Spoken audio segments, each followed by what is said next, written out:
Una de las historias de reconversión del medio ambiente más importante de la Argentina es, sin dudas, la que se generó alrededor de los esteros de Liberá, más precisamente en Carlos Pellegrini, en la provincia de Corrientes.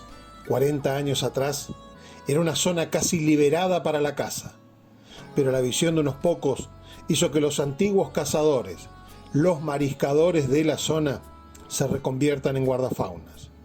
Mucho más acá en el tiempo, con la recuperación de la fauna del lugar, comenzó el otro cambio, el de los pobladores, que pasaron de irse del lugar en busca de un medio de vida a quedarse para prestar servicios turísticos. Esta historia de recuperación y reconversión es la que les contamos hoy en este informe. Entonces los comienzos se dieron ahí por eso. O sea, veíamos la gran depredación que había en ese lugar, por supuesto seguramente todo Liberá en ese momento. Y ahí comenzamos a tener relación con los políticos del momento. En ese momento era gente de facto, era gobierno militar. Le estoy hablando de 40 años atrás. El general Pita era gobernador de la provincia. Hicimos conocer, y bueno, le interesó muchísimo, él conocía mucho del tema porque era de Bariloche. Por lo tanto, se entusiasmó, en 10 minutos estaba organizando, como todo militar ejecutivo en esa época, con el mando total, se encargó de organizar casi todo en los últimos 4 meses de su gobierno, porque se estaba yendo. Cuando yo llegué ahí a ese lugar, se estaba yendo. Ahí comenzamos, porque me cita un día y me dice, ¿cómo qué tenés pensado? Yo pensaba ahí, Laguna Liberá es el lugar que yo conocía, era mágico. No, me dice, tenía un mapa de Corrientes, esto tiene que ser todos los cerros.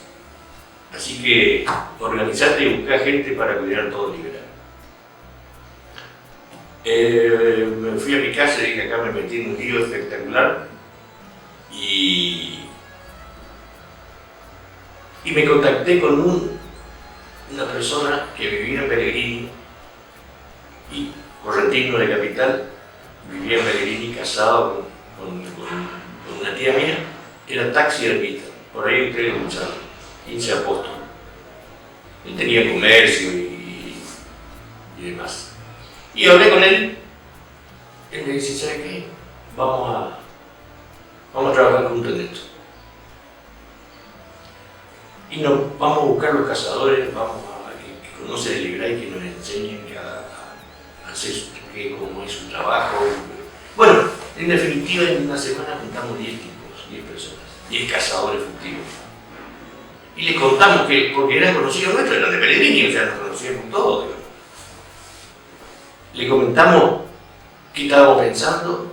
Muchos se prendieron de una y otros no les gustó mucho la idea, pero como éramos conocidos amigos, bueno, sí, lo vamos a acompañar.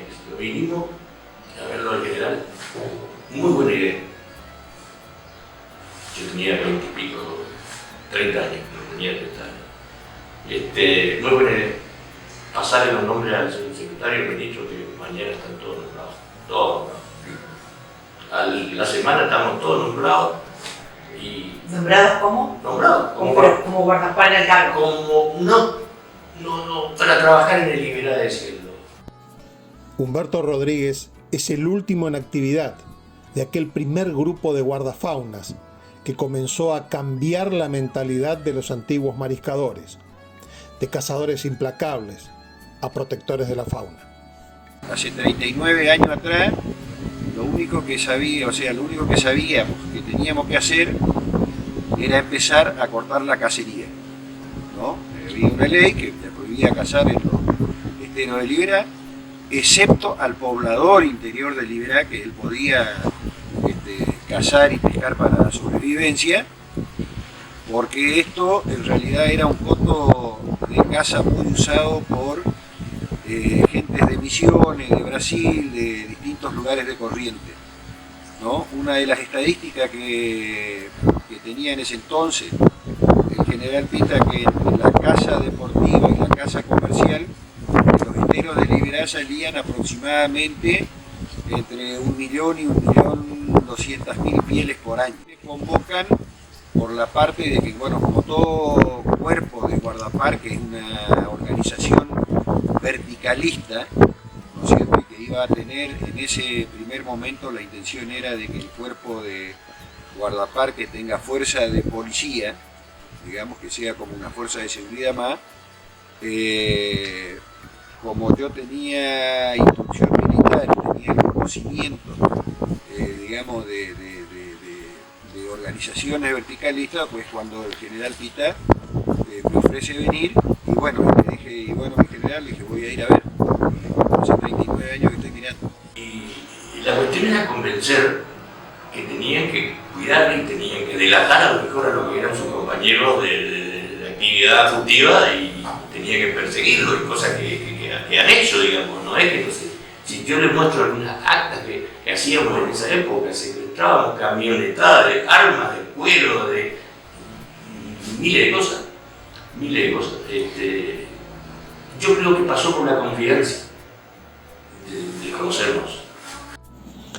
La historia cuenta que el trabajo no fue fácil, pero que finalmente aquellos antiguos mariscadores terminaron enseñando los secretos de Liberá a los guardafaunas profesionales que llegaron después y que hoy se encargan del cuidado de Liberá. El tiempo fue llevando más cambios a la zona. Fue de a poco convirtiéndose en un pueblito de 500 habitantes a un destino turístico internacional que ya logró duplicar su población y que vive básicamente del turismo. En el 83 se crea la Reserva Provincial. Muchos de los cazadores tuvieron que reinventarse. Algunos fueron invitados a ser guardaparques, que fue uno de los aciertos más grandes que tiene la historia de nuestro pueblo. Pero otros tantos, y sumado a la imposibilidad laboral que tenía el pueblo, fueron impulsados a buscar trabajo en otro lugar. El éxodo es algo que nos atraviesa en la historia de Pellegrini, y el desarraigo es un sentimiento colectivo que fue pasando de generación en generación. En un pueblo de alguna vez 2.000 habitantes, para el censo del 91 eran 513 personas, ya sea por trabajo, por estudio.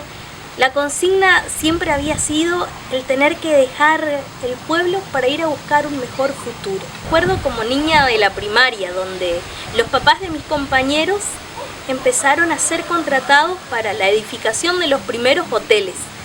Entonces ese año hubieron menos mudanzas, y para el término del 97 se inauguraban las primeras 3 hosterías. Y en ese año empezó a también a escucharse un nuevo oficio acá en Pellegrini.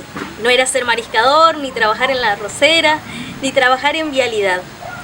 A muchos de los que empezaban a estar vinculados con los hoteles, en la construcción, los contrataron como guías vaqueanos. Y la consigna era que puedan contar y mostrar lo que sabían de su lugar.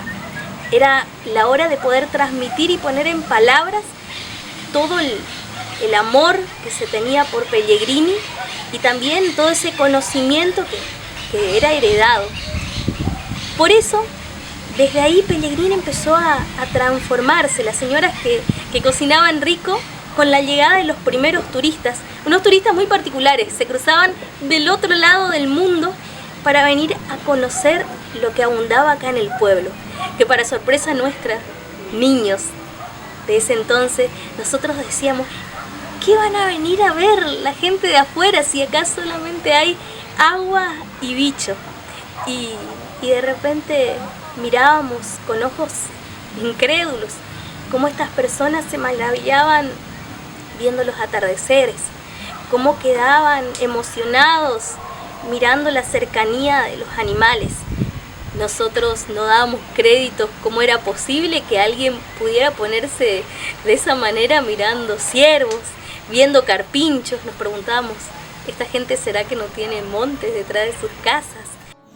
Los habitantes de Carlos Pellegrini comenzaron a cambiar sus vidas. La alianza con la naturaleza comenzaba a convertirse en un medio de vida para ellos. De poder ser nosotros quien digamos que este lugar era un lugar paradisíaco y que le dábamos la bienvenida a la gente que elegía cruzarse del otro lado del mundo para venir a ver agua y bichos, como decíamos cuando éramos niños. En el 90 por ahí empezó el turismo, pero se trabajó en el 90 y yo me fui al campo a trabajar, porque como te conté que estaba casada con un gaucho en el campo, y de ahí vengo a Pellegrini y empecé a trabajar en la hostería, como lavandera, después como ayudante de cocina, después cocinera, y así viceversa. Hoy me quedé en mi casa con este emprendimiento del guiado cultural y la comida típica de Yachetopá, que significa encuentro en guaraní. El cambio fue cuando apareció más que se difundió Carlos Pellegrini, cuando estuvo el americano Douglas Tonkin. Él como que difundió más Carlos Pellegrini en hacer la feria de las aves, viste que ahí venían mucha gente, extranjero vino mucho Pellegrini, extranjero vino mucho, antes de la pandemia tuvimos muchos extranjeros. Y de ahí surgió como que explotó Carlos Pellegrini en información y ahora carrera que venga. Si no, no era mucha la gente que venía. Los turistas que llegan al corazón mismo de Liberá no solo quieren conocer naturaleza, también quieren escuchar historias, probar sabores, conocer costumbres de los habitantes de Pellegrini. Tratar con la gente lugareña. El turista que viene reclama por la gente del lugar y que le expliquen bien y contarle la mayor parte de Carlos Pellegrini, ellos se quieren llevar. Que a veces el tiempo surge que se escapa algunas cosas, pero la mayoría quieren eso, tratar con la gente del lugar, con el lugareño. Y el mayor cambio es la fuente de trabajo, que tienen todo, que no se tienen que ir más. La juventud ahora se están capacitando también en gastronomía, en turismo, se siguen capacitando. Porque fíjate que yo tengo 52 años, ya estamos grandes y me gustaría que quede ese legajo en Pellegrini para que sigan otras personas también capacitándose y haciendo el trabajo que yo hago, ¿no? Sí, la gente se queda. Antes se tenían que ir porque no había fuente de trabajo y ahora carrean mucho trabajo en turismo. Y hay muchos chicos que se fueron por el tema del estudio y todo eso, se fueron del pueblo, pero al que le gustaba la naturaleza o hacer estas cosas, digamos, de trabajar en turismo, se tuvo que quedar y bueno, y ahí fue capacitándose con los cursos y todo eso que nos daban para poder atender a la gente. Pero bueno, sí, había la posibilidad de irse a estudiar, porque acá había el primario hasta séptimo, por ahí teníamos. Y después sí, ahora sí empezaron de vuelta a haber muchos niveles, digamos, de estudio, entonces hay posibilidades de estudiar y todo eso y capacitarse en el lugar. El turismo sí da mucho trabajo y hay gente que sí van progresando, pero el turismo deja trabajar y trabajar. Al que le gusta, tiene para trabajar. Y la gente sí, el que trabaja en turismo siempre cambia, ¿no? Se va, ¿cómo le decir? Se va adaptando más a la gente que viene, ¿no? Pero sí hay cambios, no tan cambios. Sí. Iberá, esa tierra que 40 años atrás era blanco de una de las depredaciones de fauna más grandes de las que se tenga memoria en la historia argentina, cambió. Cambió para convertirse en uno de los atractivos más importantes del turismo natural del mundo y también para transformarse en el lugar en el mundo para sus habitantes, aunque cada uno lo siente a su manera. ¿Qué es el Liberá? Bueno, para mí es un montón de cosas. Es un lugar donde yo nací, me crié y empecé a trabajar acá y sigo trabajando acá. Así que para mí significa un montón de cosas.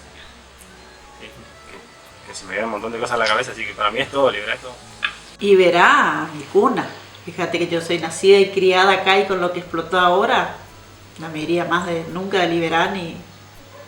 Para mí es todo. Entonces vos decís, yo esto lo vi como la alegría que tuve después con mis hijos biológicos, ¿no es cierto?, de verlos desarrollarse, ¿no es cierto?, de buena manera. Entonces, la pregunta en definitiva y es como mi primer hijo. Iberá a mí en lo particular es mi identidad. Yo no podría ser quien soy si no fuese por haber nacido en este lugar.